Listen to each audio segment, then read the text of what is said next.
நகரம் காசி. மேல தண்ணி இருக்கான். பூமிய மொத்தமா உறிஞ்சா எல்லாம் அங்கத்தானே இருக்கும். இந்த உலகத்துல இருக்கிறது காம்ப்ளெக்ஸ் மட்டும்தான். கடவுள் ஒருத்தர் தான், சுப்ரீம் யாஸ்கின்.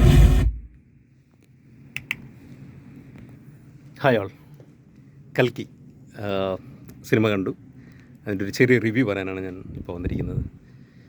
കൽക്കി എന്ന സിനിമ യഥാർത്ഥത്തിൽ കലക്കി. സത്യത്തിൽ നമ്മുടെ പുരാണങ്ങൾ, ഇന്ത്യയിലെ പുരാണങ്ങൾ കൊണ്ട് ബ്രഹ്മാണ്ഡ സിനിമകൾ ഉണ്ടാക്കാമെന്ന് കാണിച്ചു തന്നൊരു സിനിമയാണ് കൽക്കി. ഇന്ത്യൻ മിത്തോളജിയിൽ ഇഷ്ടം പോലെ സ്റ്റോറീസ് ഉണ്ട്. നമുക്ക് ഹോളിവുഡിന് വെല്ലാൻ പറ്റുന്ന തരത്തിലുള്ള സിനിമകൾ ഒരുക്കാൻ പറ്റുന്ന കഥകൾ നമ്മുടെ അടുത്തുണ്ടെന്ന് ഇപ്പോൾ മനസ്സിലായി. അത് വളരെ നല്ല രീതിയിൽ തന്നെ ആണ് ഈ സിനിമയിൽ ചെയ്തിരിക്കുന്നത്. ഹോളിവുഡിൻ്റെ ഒരു മൂവി കാണുന്ന ഒരു ഫീൽ നമുക്ക് ഈ സിനിമ കാണുമ്പോൾ കിട്ടുന്നുണ്ട്. ആക്ടേഴ്സിനെയൊക്കെ എടുത്തു പറയുകയാണെങ്കിൽ എല്ലാവരും പെർഫെക്റ്റായിട്ട് ചെയ്തിട്ടുണ്ട്. ഫസ്റ്റ് ഹാഫ് നമുക്ക് ആ സിനിമ കാണുമ്പോൾ ഫസ്റ്റ് ഹാഫിൽ ചെറിയൊരു ലാഗ് ഫീൽ ചെയ്യുന്നുണ്ട്. അത് സ്റ്റോറിയുമായി ബന്ധപ്പെട്ടതാണ്.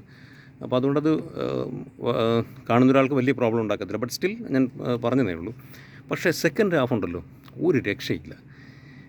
അമിതാഭ് ബച്ചൻ്റെയൊക്കെ ഒരു ആക്ടിങ് എന്നൊക്കെ പറഞ്ഞാൽ പ്രഭാസ്, അമിതാഭ് ബച്ചൻ, ശോഭന, നമ്മുടെ മലയാളത്തിൽ അന്നാബൻ, അവരൊക്കെ പെർഫെക്റ്റായിട്ട് അവർക്കൊരു ഹോളിവുഡ് ആക്ട്രസിനെ പോലെ എനിക്ക് ഫീൽ ചെയ്തു. കാരണം I highly recommend every one ഫാമിലിയായിട്ട് പോയി കാണുക. എല്ലാവരും കാണാൻ പറ്റുന്ന സിനിമയാണ്. വളരെ രസകരമായി ആ സിനിമ ചെയ്തിട്ടുണ്ട്. ഒരിക്കലും സമയം നഷ്ടമാകത്തില്ല. നല്ല ക്വാളിറ്റിയുള്ള സ്പീക്കർ സിസ്റ്റവും ക്വാളിറ്റിയുള്ള സ്ക്രീനൊക്കെ ഉള്ള നല്ലൊരു തിയേറ്റർ നോക്കി ബുക്ക് ചെയ്യുക, കൽക്കി കാണുക. Okay, all the best.